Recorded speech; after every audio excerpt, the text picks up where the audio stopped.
새롭게 시작되는 성령의 충만한 은혜로 역사해 주실 줄 믿습니다. 할렐루야. 겨자씨는 눈에 보이지 않을 만큼 작은 씨라지요. 그렇지만 이것이 자라면 몇 미터까지 자라느냐? 3미터까지 자란답니다. 어떤 것을 상징하냐면 바로 천국의 확장성이 이렇게 놀랍다라고 하는 것이죠.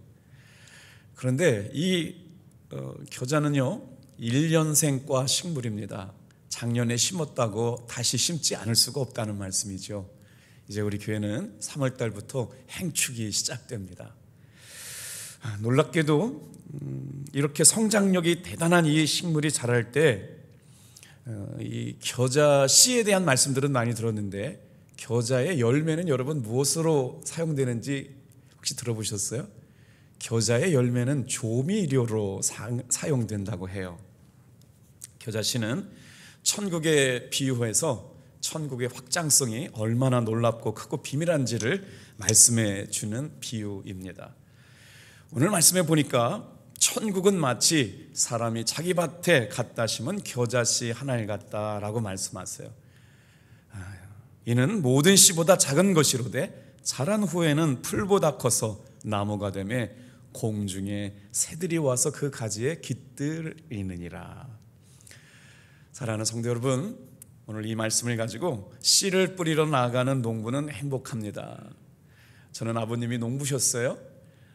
어렸을 때는 농부가 조금 그렇게 대단해 보이지 않았습니다만 시간이 가면 시간이 갈수록 세상에서 가장 아름다운 직업이 농부가 아니었을까라는 생각들을 해보게 됩니다. 관상가이고 영상가였던 토마스 모트는 이렇게 이야기합니다. 이 땅을 사는 모든 사람들은 모든 순간과 모든 사건을 그의 영혼에 무언가를 심어놓는다. 눈에 보이든 눈에 보이지 않든 무수한 씨앗이 바람을 타고 날아가듯 영적인 생명의 씨앗도 세월의 흐름을 타고 날아와 인간의 마음과 의지에 살며시 내려앉는다. 그 무수한 생명의 씨앗은 대부분 죽어 없어지는데 그것은 인간이 받을 준비가 되지 않기 때문이다. 새롭게 한 달을 시작하고 새해가 시작되면서 하나님께서 우리에게 맡겨주신 일들이 뭘까? 특별히 이제 월삭기도회를 시작하면서 우리 교회가 복음을 전하는 행복한 사람들의 행복한 축제를 경험하려고 이제 행축이 3월 마지막 주부터 시작되거든요. 그래서 3월을 첫째 날 다시 한번 우리가 말씀을 통해서 은혜 받으려고 합니다. 농부는 봄이 오면 가장 먼저 뭘 하느냐? 씨를 뿌리고 씨를 뿌리러 나가기 위해서 씨를 준비하죠. 그래서 시편 126편에는요 이렇게 말해요. 눈물을 흘리며 씨를 뿌리러 나가는 자, 씨를 뿌리는 자는 기쁨으로 거두리로다. 울며 씨를 뿌리러 나아가는 자는 정녕 기쁨으로 그 단을 가지고 돌아오리라. 왜 하나님께서는 인생과 우리의 삶을 씨 뿌리는 농부와 같이 비유하셨을까요? 말씀을 묵상하다 이렇게 주님이 주시는 감동 안에 은혜가 됐습니다. 하나님은 하나님의 법칙이 있는데 하나님께서 우리를 다스리시고 인도해 가시는 법칙이 있는데 그 법칙은 심고 거두는 대로 우리의 삶이 이루어져 간다라고 하는 것이죠. 그래서 하나님의 법칙은 심고 거두는 심은 대로 거두게 하시는 인생의 법칙을 따라가고 계세요. 그래서 오늘 본문의 말씀에도 누구든지 뿌리지 않으면 거둘 수가 없기 때문에 우리의 인생을 마치 농사 짓는 것이라고 비유하는 것도 그렇습니다. 우리 옛날 말에 이런 말씀 있잖아요. 자녀를 기른다라고 하지 않고 자식 농사 짓는다 그렇잖아요. 우리의 인생이란 결국 일생을 살면서 수많은 씨를 뿌리고 가꾸고 그것을 거두어 들이는 농부와 같은 삶을 사는 것과 같기에 오늘 월삭을 맞이해서 씨를 뿌리러 나가는 농부는 행복합니다 라는 제목을 가지고 이 아침에 잠시 말씀의 은혜를 나누려고 해요. 1년 농사가 망하면 농부는 내년이라고 하는 기회가 있지만 인생 농사는 망하면 내년이라고 하는 미래가 존재하지 않습니다. 그래서 인생 농사가 헛농사로 망치지 않게 하기 위해서 우리 믿음의 사람들은 깨어 기도해야 하지요. 그래서 농부는 씨를 뿌리러 나아갈 때 여러분 눈물로 씨를 뿌리러 간다는 것은 정성을 다한다는 것이죠. 이 새벽에 우리가 깨어 기도하는 이유도 다른 것이 아닙니다. 3월 한 달 하나님께서 주시는 믿음의 씨앗을 가지고 극상품 포도나무를 심으려고 이곳에 온 줄로 믿습니다. 여러분, 성도의 삶에는요 꼭 해야 될 일들이 있어요. 그것은 바로 뭐냐면 기도의 분량을 채우는 일이라고 하는 것이죠. 하나님의 역사하심, 하나님의 응답 주심, 하나님께서 우리를 사용하심 안에는 그 사람이 심어야 될 기도의 분량이 차고 넘칠 때 역사가 일어난다는 것입니다. 오늘 이 새벽에 저와 여러분들이 말씀을 듣고 하나님 앞에 주님, 씨를 뿌리러 나가는 농부처럼 씨를 뿌려야 할 것이 있다면 담대하게 씨를 뿌리게 하시고, 기도의 분량을 채워야 될 것이 있다면 오늘 이 새벽이 기도의 분량을 채우는 한 달 되게 도와주옵소서. 그래서 많은 목사님들이 성도님들께 이렇게 부탁을 하더라고요. 정말 하나님 앞에 중요한 기도의 응답을 받으려면 하루에 1시간만큼은 꼭 기도하자. 자, 본문은 잘 아시는 대로 유명한 씨 뿌리는 자의 비유에 관한 본문입니다. 씨를 뿌리러 나가는 농부는 왜 행복할까요? 묵상을 해보니까 씨를 뿌리러 나가는 농부의 행복은 반드시 씨를 뿌리면 거둔다는 진리를 알고 있기 때문이라고 하는 것이죠. 과연 그러면 누가 씨를 뿌리는 사람일까요? 오늘 이 새벽에 나와 있는 저와 여러분들이 씨를 뿌리는 사람들입니다. 예수님의 생명의 씨앗이 우리의 심경 안에 새겨진 사람들, 예수의 생명이 우리 가운데 심겨진 사람들, 그래서 예수님을 주님이라고 믿고 살아가는 사람들, 모든 그리스도인들은 여러분 씨를 뿌리는 사람이어야 합니다. 세련되고 설득력이 있진 않지만 그리스도인이라면 누구나 복음의 씨를 뿌리러 나아가는 농부여야 한다는 것이죠. 그러면 농부는 언제 씨를 뿌리러 나가나요? 디모데후서 4장 2절 말씀해 보니까 때를 얻든지 못 얻든지 씨를 뿌려야 한다라고 말씀하고 있어요. 자, 그때 저도 어렸을 때 아버님이 이렇게 농사철이 되면 뭐 조금 하지 감자를 거둘 때 보면 이렇게 감자를 잘라가지고 순 있는 쪽에다가 순 없는 쪽에다가 재를 묻혀가지고 이렇게 땅 속에 묻을 때 저도 이렇게 거들어뒀던 때가 있거든요. 근데 참 신기한 게 있어요. 씨를 뿌리러 나아가는 농부는 다른 것을 생각하지 않더라고요. 오직 씨를 뿌리는 일에만 집중합니다. 그래서 농부는 씨 뿌리는 일에 관심을 갖고 있기 때문에 자라게 하시는 것, 열매 맺게 하시는 것에 대한 주권을 누구에게 맡겨놓느냐? 하나님께 맡겨놓으세요. 믿음을 가지고 열매를 바라보면 농부는 반드시 열매가 맺혀진다라고 하는 결실의 비밀을 알고 있다는 것이죠. 씨를 뿌리러 나아갈 때 밭에서 농부가 이렇게 행복한 이유는 다른 것이 아니에요. 심은 대로 거두게 된다는 비밀을 깨달았기 때문입니다. 왜 복음을 전하는 일을 농사 짓는 일과 같다고 말씀하는 걸까요? 우리가 지금 담대하게 복음의 씨를 뿌리면 반드시 열매 맺는 일들이 우리의 삶에 일어나게 되기 때문에 씨를 뿌리러 나아가는 사람은 정녕 기쁨으로 단을 거둘 것을 알기에 오늘 하나님의 사람들은 복음의 씨를 뿌리려고 합니다. 자, 첫 번째 한번 같이 따라해 보겠습니다. 심은 대로 거두려면 좋은 씨를 심어야 합니다. 우리 인생 가운데 심을 씨앗 가운데 가장 귀한 씨앗이 뭘까요? 우리의 삶에 심을 수 있는 가장 극상품 씨앗이 뭘까요? 저는 오늘 말씀에서 복음이라고 생각하고 복음보다 더 귀한 씨앗은 없다고 믿습니다. 우리나라의 복음의 씨앗이 처음 심겨진 곳은 여러분 혹시 어딘지 아세요? 강화도입니다.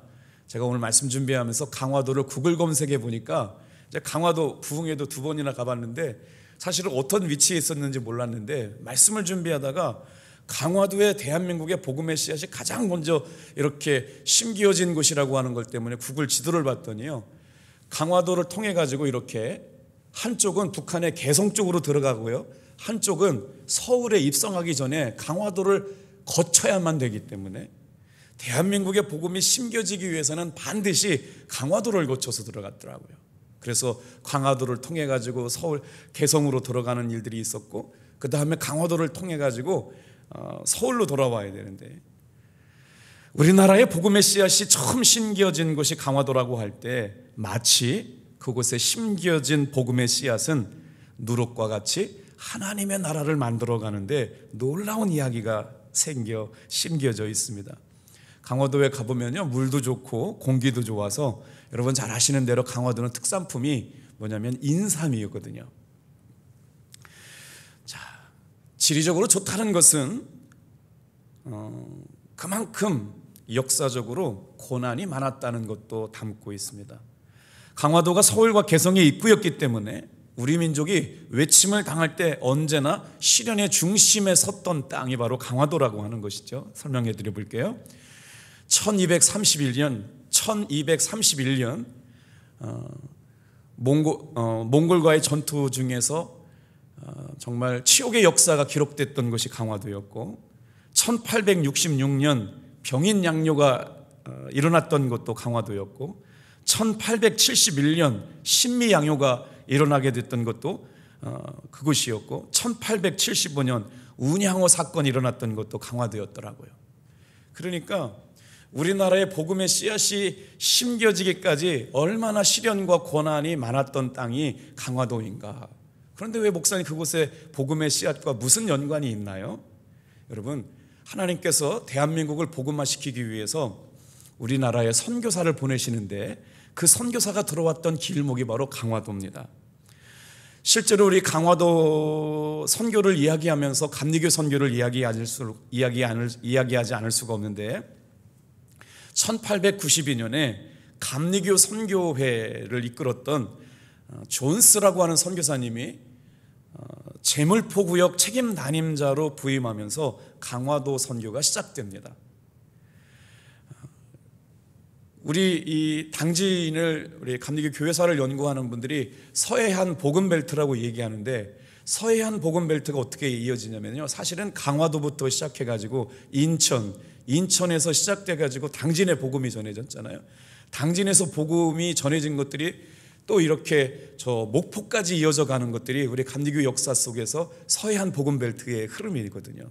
그러니까 1892년 대한민국의 복음의 씨앗이 심겨졌을 때 감리교 선교사에서 존스 선교사가 그 역할을 시초적으로 감당했다는 것이죠. 자, 그 복음의 씨앗이 떨어졌던 강화도에 어떤 일들이 일어나느냐? 강화도 선교가 시작될 때 주민들의 반발이 컸더라는 거예요. 어디나 복음이 전해질 때는 반발이 컸죠. 그래서 강화성에 들어가서 복음을 전하는 일이 위기를 만났습니다. 강화 유수로 있었던 사람의 강력한 겁으로 복음을 전하지 못하고 갑곤나루에서 며칠간 복음을 보냈지만 소득 없이 물러나게 되었는데, 자, 지금부터 하나님의 역사가 시작돼요. 인천에서 술 장사하던 이승환이라고 하는 사람이 복음을 듣고 당신의 고향이었던 강화도에 내려가서 복음을 전해야 되겠다고 시루미 마을로 돌아가서 주민들에게 복음을 전하기 시작합니다. 그러니까 생명의 역사, 복음을 낳는 놀라운 역사는 하나님의 영에 감동되어 가지고 예비되고 준비된 한 사람에 의해서 시작되는 것이죠. 강화도에 복음을 전하는 것도 누군가의 한 사람의 감동을 통해서 되었는데, 한국에서 복음을 전하는 일도 세상에 인천에서 술 장사하던 사람이 자기 고향에 가서 복음을 전해야 되겠다, 그래서 회개하고 복음을 들은 이승환이라고 하는 사람에 의해서 복음이 전가되죠. 그래서 복음이 전도되면서부터 이제 놀랍게 씨가 발화되고 싹트게 되는데, 그 이야기를 듣고 또 그 복음의 열정이 누구에게 감염이 되느냐면 제물포 교회를 섬기던 이명숙 권사님, 박명숙 권사님 아니고 이명숙 권사님에게 감동이 와가지고 말이에요, 주님이 가라고 그러시면 강화도에 가가지고 제가 복음을 전하겠습니다. 그래서 전도부인, 우리 감리교회에는 전도부인이 있었거든요. 그래서 전도부인이 강화도에 가서 전도가 시작돼요. 첫 열매를 드리면서 이제 강화도 안에 신앙 공동체가 생기는데, 여러분, 복음의 씨앗이 뿌려지면 그 다음부터는 어떤 역사가 일어났냐면요, 하나님께서 사람을 붙여주세요. 놀랍게도 강화도 초기 선교회는 지역 주민들이 반대를 했는데, 그 지역에 초시라고 하는 양반 김상임이라고 하는 사람이 있었거든요. 그 사람이 지역의 가장 유력한 사람이었다는 거예요. 그런데 그 초시 김상임이라고 하는 양반이 예수를 믿게 되면서 강화도에 복음이 확장되게 되어 있어요. 제가 강화도 가봤는데 여러분 가보셨겠지만 어마어마하게 큰 교회들이 정말 많아요. 어떻게 이렇게 큰 교회가 이 강화도에 이렇게 많은가 그랬더니 기독교 역사가 복음이 전래된 지가 100년이 넘다 보니까 정말 많은 사람들이 예수 믿는데 거기에 특별히 감리교회가 강화도가 선교지역이었기 때문에 아주 뭐 그냥 가는 곳마다 다 강화도거든요. 아니 감리교거든요. 지역의 유력한 한 사람, 하나님께서 기뻐하시는 그 양반 김상임이 기독교로 개종하면서 복음이 확산돼서 교인 수가 급격하게 성장하게 되는 것이죠. 사랑하는 성도 여러분, 왜 우리가 복음의 씨앗을 뿌려야 할까요? 작년에 뿌렸다고 올해 뿌리지 않으면 안 됩니다. 올해는 겨자씨는요 1년생과 식물이라는 거 하는 것이죠. 보니까 선교 이야기를 들으면서 이런 생각이 들어요. 다 같이 한번 따라합시다. 어느 곳에서나 하나님께서 예비하신 사람들이 있다. 지난 주일날 2부 예배에 새로 오신 권사님 가정이 우리끼리만 말씀 나눠요. 우경식 목사님이라고 하는 분이 장충동 성결교회 부교육자로 계실 때 그 교회 30년 신앙생활 하셨대요. 그래서 당진에 와가지고 우리 교회 오신다고 그랬는데 세상에 그 교회 가셔서 신앙생활 해야겠습니다 라고 그래서 그 교회 등록했다고 연락이 와가지고 그냥 가셨나 보다. 정말 많이 기다렸거든요. 일주일에 막 2번씩 전화드리고 언제 오시냐고 그랬는데, 그래서 그냥 그 교회 가셨으니까 뭐 성결교회 교인이니까 가셨구나 라고 생각을 했거든요. 근데 주일날 권사님하고 남편이 교회 등록을 하셨어요. 참 뭐라고 표현할 수 없을 만큼 하나님께서 만남의 축복을 허락하시고 예비된 영혼을 돌아오게 하시는 것이라고 믿겨졌거든요. 그런데 저는 무슨 생각을 했느냐, 복음을 전하려고 하면요 그 전도했던 사람이 교회에 오지 않지만 예비된 영혼들을 하나님께서 보내주신다는 것이에요. 가는 곳마다 하나님께서는요 저와 여러분들이 3월 달에 복음을 전하기를 시작하게 될 때 예비된 영혼을 만나게 될 줄로 믿습니다. 이제 목사님이 뭔가를 하려고 하시는 것 같은데 도대체 행축이 뭐냐? 여러분, 행복한 사람들이 만난 예수님 증거하는 전도잔치가 축제가 바로 행축이거든요. 김석기 목사 혼자 하는 것 아니고 전 교인, 유치부, 종고등부, 청년부, 장년부, 노년부까지 모든 성도들이 8명을 작정하고 5명을 작정하고 3명을 초대하는 잔치를 벌리는데 이 일들을 같이 하는 형제교회 목사님들이 그래요. 목사님 작년에도 전도했고 재작년에도 전도했고요. 제 나이가 80이고 이제 90이 됐는데 더 이상 제 친구들을 전도할 사람이 없고 전도할 사람들은 다 죽었다고 그랬대요. 그런데도 불구하고 권사님 전도하셔야 됩니다 그랬다는 거죠. 놀라운 역사가 있을 거예요. 바울이 2차 전도 여행을 시작하면서 만났던 여인이었던 루디아는 바울과의 만남을 통해서 빌립보 교회라고 하는 유럽의 첫 번째 교회가 개척되게 됩니다. 유럽의 첫 관문이었고 놀랍게 그곳에서 복음의 역사가 일어나게 되는 것이죠. 다 같이 한번 두 번째로 따라해 볼까요? 어느 곳에서나 하나님께서 예비하신 사람들이 있습니다. 사랑하는 성도 여러분, 그렇기 때문에 복음을 뿌리러 나아가고 전도를 시작하는 사람들이 결단할 게 하나가 있어요. 씨를 뿌리는 것은 여러분 무엇이냐? 열심이 아니라 순종이라고 하는 것이에요. 바울이 전도 여행을 하면서 이방 땅에 들어가서 회당을 찾아서 전도했는데 유대인 남자들이 10명만 모이면 뭐가 생겨나느냐? 회당이 이렇게 모여졌거든요. 그러니까 하나님의 말씀을 알고 모이는 곳에 가서 사도 바울이 예수 그리스도의 복음을 전했거든요. 근데 유대인들은 왜 예수 그리스도를 영접하지 않았느냐? 이렇게 이해했기 때문에 그래요. 아주 골수 유대인들은 하나님은 영이신데 어떻게 하나님이 영이신 육신의 모습으로 와가지고 이렇게 우리에게 들어올 수 있느냐? 그래서 메시아로 육신을 입고 오신 예수 그리스도를 거부하기 때문에 하나님의 말씀을 알면서도 예수를 거부해요. 유대교가 가지고 있는 단점이 그거거든요. 그런데 이런 아주 사상과 정서가 지배적인 그 땅에 사도 바울이 아니다, 예수님의 생명이 우리를 구원했다, 예수님은 하나님의 유일한 독생자이시지만 예수를 믿어야 영혼이 구원받을 수 있다라고 하는 한 번도 들어보지 못한 복음을 증거하기 시작한 것이죠. 자, 사도행전 16장 우리 13절 14절 같이 한번 읽어보겠습니다. 시작. 안식일에 우리가 기도할 곳이 있을까 하여 문 밖 강가에 나아가 거기 앉아서 모인 여자들에게 말하는데 두아드리아시에 있는 자색 옷감 장사로서 하나님을 섬기는 루디아라 하는 한 여자가 말을 듣고 있을 때 주께서 그 마음을 열어 바울의 말을 따르게 하신지라. 오늘 이 말씀을 한번 곱씹어 보세요. 13절 띄워줘 보세요. 사도 바울이 복음을 전하려 나가는데 회당을 찾았잖아요. 근데 그 회당을 찾는 것보다 더 중요하게 여긴 것이 바로 뭐냐면 기도하는 곳이 있을까 찾았다는 거예요. 그래서 거기에 나가서 몇 사람이 앉아가지고 기도하는 모습에 루디아라고 하는 옷감장수 한 사람을 만나게 되는데 이게 웬일이에요? 사도 바울의 복음을 받아서 하나님의 말씀을 귀담아 드릴 사람을 준비시켜 놓으셨다라고 하는 것이죠. 준비시켜 놓으신 것뿐만 아니라 유럽에 복음이 전도되는 빌립보 교회가 개척될 수 있도록 그 말하는 것을 따르게 하셨다 그랬어요. 사랑하는 성도 여러분, 우리가 이제 3월달부터 담대하게 복음을 전하려고 그래요. 그때 어떤 역사가 일어나느냐, 우리 이 새벽에 기도했으면 좋겠어요. 따라해 볼까요? 복음을 듣고 따르는 사람이 있게 하여 주시옵소서. 할렐루야. 그래요. 사도 바울의 전도의 시작, 그래서 놀라운 복음의 씨앗이 심겨질 때마다 가는 곳마다 하나님께서 말씀을 따르는 사람들을 예비해 놓으셨다. 여러분, 전도는 목사님만 하는 거 아닙니다. 장로님만 하는 거 아닙니다. 모든 성도들이 생명이 생명을 낳고 여러분 복음의 탄성이 터지는 일에 전심을 할 때 주님이 기뻐하시는 교회가 될 줄로 믿습니다.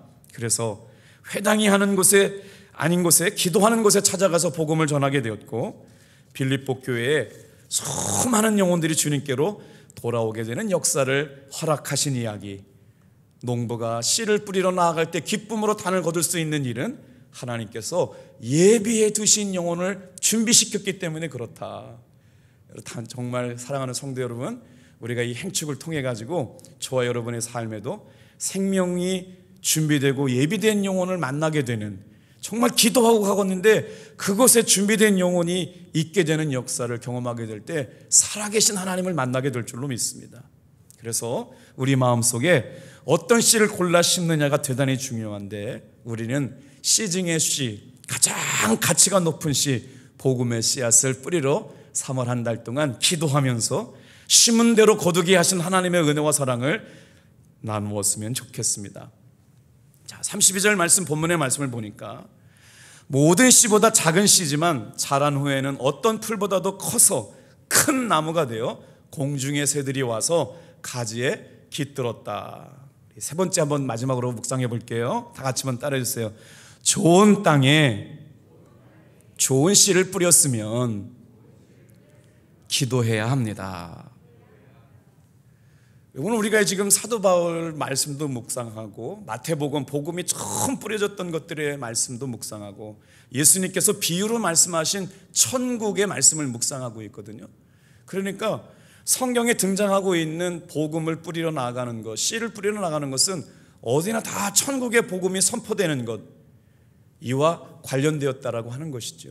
그래서 사도 바울은 가는 곳마다 복음이 뿌려지는 곳에 전도할 일들을 위해서 기도를 했는데 우리 골로새서 4장 2절 말씀 같이 한번 힘차게 읽어볼게요. 시작.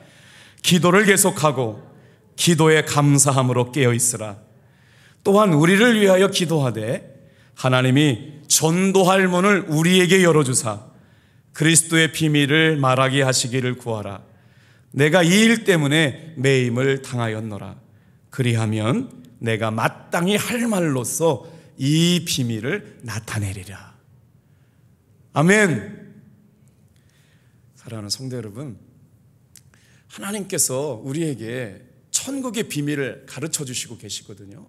이 천국의 비밀을 어떻게 드러내느냐? 기도하자는 거예요. 복음을 전하는 일들을 위해서 교회가 해야 되고 성도가 해야 될 일들을 뭐냐면 기도하는 거예요. 어떻게요? 그 사도 바울이 복음을 전하는 일에 사도 바울만큼 귀한 전문가가 누가 있겠어요? 그런데 사도 바울도 하나님께서 약속하시고 보여주셨던 그 생생한 복음을 전하기 위해서 전도할 문을 열어달라고 기도하였고, 전도할 문을 열어주어서 그리스도의 복음을 전하도록 기도했다. 사랑하는 성도 여러분, 우리가 전도를 열심히 하는 것 같지만 하나님께서 전도의 문을 열어주실 때 역사가 일어날 줄로 믿습니다. 전도를 위해서 기도할 때 예비된 영혼을 만날 수 있게 되는 것이죠. 그리고 나서 사도 바울은 이 일에 매임을 당한 사람이라고 고백해요. 이것을 감당할 수 있도록 자신의 입술에 비밀로 하나님의 복음을 전할 수 있도록 은혜를 허락해 주셨다. 오늘 이 새벽에 깨어 기도하는 사랑하는 성도 여러분, 이 새벽에 이제 3월 봄이 시작될 때 주여 우리에게도 전도할 문이 열리게 도와 주시옵소서라고 기도할 수 있는 저와 여러분 되기를 축복합니다. 농사에는 때가 있어요. 농사는 절대로 시기를 놓치면 열매를 거둘 수가 없습니다. 그래서 과수원을 하는 우리 청년 동부를 보니까 2월 달이 되기 전부터 가지치기를 그렇게 열심히 하더라고요. 그래서 요즘 겨울에 농한기가 되어가지고 좀 바쁘지 않겠지 그랬더니 아니에요 목사님, 저희들은 지금이 제일 바쁩니다. 웃자라고 쓸모없는 가지들을 다 전정을 해가지고 가지치기를 해줘야만 새 가지에서 사과가 열매를 맺는다는 것이죠. 그것도 물이 오르기 전에 때가 있을 때 다 준비를 해야 되는 것이죠. 오늘 영혼을 구원하고 복음을 전하는 것도 때가 있는 줄로 믿습니다. 코로나로 인해서 사람들이 전도는 불가능한 일인 것 같고 어떻게 이 시국에 전도를 해? 작년에 믿음반 제자반 훈련을 할 때 우리 제자반 훈련을 마치는 사람들하고 길거리 전도를 나가서 전도를 했거든요. 그때 당시에 예수 믿는 사람들이 코로나를 옮겼다라고 하는 눈치가 가장 심할 때 예수 믿으세요. 하나님 당신 사랑하십니다. 저희는 탑동교회 다니는 사람들인데요, 예수 믿으세요. 그랬더니요 혐오가 느껴졌어요. 막 아래 위로 훑어보고 막 재수없다고 그러고 막 정말 부끄럽고 창피한 마음이 여기저기 묻어나고 이 시국에 누가 전도를 하고 다니나? 그런데 여러분, 그렇지 않습니다. 농사에는 때가 있듯이 코로나로 안 된다, 힘들다, 불가능하다 그럴 때 예비되고 준비된 탑동교회 성도들은 지금이야말로 기회예요. 지금이야말로 복음을 전할 때인 것을 믿고 순종할 수 있게 되기를 축복합니다. 예비된 영혼이 있을 거예요. 그들이 주께로 돌아오는 놀라운 은혜와 감격을 하나님께서 허락하여 주실 줄로 믿습니다. 그래서 전도도 시기가 중요합니다. 우리도 열심히 전도해야 합니다. 자, 하나님께서는 오늘 이 새벽을 깨우는 저와 여러분들을 통해서 씨가 뭐냐? 바로 이 씨는 복음이신 예수 그리스도라고 하는 것이죠. 복음을 전한다는 것은 영혼을 사랑하여서 예수님을 그의 심령 가운데 심는 것과 같습니다. 따라서 농부가 뿌린 씨앗을 사랑하듯 복음의 씨앗을 사랑해서 심기만 하면 주님께서 싹나게 하시고 자라게 하시고 열매 맺게 하실 것이기 때문에 씨를 뿌리러 나가는 농부는 그냥 순종만 하면 돼요. 담대하게 뿌려보시길 바랍니다. 하나님께서 우리가 뿌린 씨앗이 어떻게 예비된 영혼들로 하나님께서 거두시고 역사하실지 기대하면 좋겠습니다. 영혼을 사랑한다면 우리는 뿌려야 합니다. 그 뿌리는 일이 왜 기쁜 일이냐? 반드시 열매를 맺기 때문이지요. 언더우드와 아펜젤러 선교사님들에 의해서 대한민국에 복음의 씨앗이 뿌려졌을 때 지금 6만여 교회 1000만 명이었지만 이제 많이 줄었다고 그러죠. 800만 명 가까운 예수 믿는 사람들이 심겨졌던 일들도 바로 장로교 선교사, 감리교 선교사, 언더우드와 아펜젤러가 믿고 복음을 뿌렸기 때문에 대한민국에 복음의 씨앗이 열매 맺어서 이렇게 풍성한 열매를 누리고 당진 안에서도 이렇게 수많은 사람들이 예수님을 주님으로 높이고 찬양하는 일인데, 여러분 올해도 오늘도 당연하게 복음을 뿌리는 사명으로 저와 여러분을 부름받은 줄로 믿습니다. 자, 마태복음 13장 8절 읽고 마치겠어요. 마태복음 13장 8절 같이 큰 소리를 읽겠습니다. 시작. 더러는 좋은 땅에 떨어짐에 어떤 것은 100배, 어떤 것은 60배, 어떤 것은 30배의 결실을 하였느니라. 귀 있는 자는 들으라 하시니라. 예수님의 말씀이거든요. 씨를 뿌리러 나아간 사람이 하나님 몇 개 주실 거라고 얘기하지 않습니다. 그냥 순종하고 뿌렸거든요. 그랬더니 이게 뭐예요? 더러는 좋은 땅에 떨어지는 일들이 일어났다는 것이죠. 놀랍게도요, 복음을 전하면 어떤 역사가 일어나느냐? 옥토와 같이 준비된 하나님의 사람을 만나게 하신다는 것이에요. 우리가 두려워할 것이 없는 것은 믿고 순종하기만 하면 하나님께서 옥토와 같이 복음을 받을 만한 예비된 영혼, 준비된 영혼이 기다리고 있다는 것이에요. 그래서 뿌리면 어떤 역사가 일어나요? 좋은 땅에 떨어짐에 100배의 열매를 맺는 사람이 있고 60배의 열매를 맺는 사람이 있고 30배의 열매를 맺는 놀라운 은혜와 사랑으로 하나님께서 우리에게 응답하여 주신다는 것입니다. 소위 무슨 말이냐면요, 농사가 잘 되는 밭이 있대요. 무슨 농사를 짓든지 풍성한 결실을 맺게 하시는 하나님의 은혜가 있다는 것이죠. 오늘 우리가 이제 3월달을 시작하면서 말씀을 전하고 말씀 앞에 순종하고 우리가 전한 복음을 통해서 영혼들이 돌아오는 놀라운 은혜의 주인공들이 저와 여러분들 되기를 축복합니다. 그 비결이 있어요. 어떻게 하면 그렇게 옥토가 든 마음을 가진 사람을 만날 수 있을까요? 저와 여러분이 주님 앞에 옥토 같은 성도의 삶을 살 때 준비된 영혼들을 만나게 하여 주실 줄로 믿습니다. 교회라고 하는 공동체는 경작과 돌봄이 같이 일어나는 공동체입니다.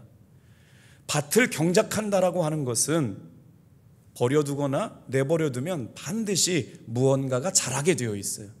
여러분, 교회가 복음을 전하지 않으면, 경작을 하지 않으면 반드시 그 밭에는 뭐가 일어나느냐? 엉겅퀴와 잡초가 자라게 되어 있어요. 복음을 전하게 되면 어떻게 역사하느냐? 옥토가 되려면요, 굳어지고 답답해지고 강팍해지고 복음의 생명력을 잃어버린 딱딱한 마음속에 갈아엎어내지 않으면 신앙 안에서도 엉겅퀴가 자라고 잡초가 자라게 되어 있거든요. 그런데 복음의 야성을 가진 성도들이 담대하게 복음을 말하면 복음의 생명력이 온 교회 안의 영혼들을 살아나게 될 줄로 믿습니다.